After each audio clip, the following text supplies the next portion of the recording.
તો હજારો લોકો સુધી તમે આ કરી રહ્યા છો. તમારો નંબર, તમારું કામ, મારો અનુભવ, રાજનીતિનો મારો અનુભવ છે કે સરકારી સ્કૂલના બાળકો એના મા બાપ માટે હું જે કરી રહ્યો છું માત્ર મારું માધ્યમ એ સરકારી સ્કૂલ છે. તો તમારે પ્રાઇવેટ પણ સ્કૂલો છે. આ જ એક્ઝિબિશનમાં જો તમે આ પ્રયાસ કર્યો હોત તો અહીંયા જે શીખ્યા છે એની કરતાં કદાચ 4 ગણી શીખ્યા વધારે હોત. એ ખૂબ ઓછા ખર્ચે અને ખૂબ ઝડપથી પહોંચી શકાય એવા માધ્યમો, આવા માધ્યમો શોધ થાય.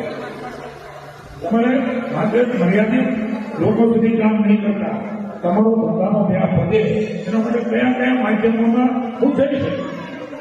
ઓનલાઈન પર ખૂબ મોટું માર્કેટ છે. ઓનલાઈન માર્કેટમાં પણ તમારી વસ્તુ જરા પણ મૂક્યા વગર ચીટિંગનો ભય ન રહે. સોશિયલ મીડિયામાં એ પણ શક્યતાઓ રહે છે. ત્યારે એનું પણ સાવચેતી રાખીને આપણો ઉપયોગ એ ખોટો ના જાય.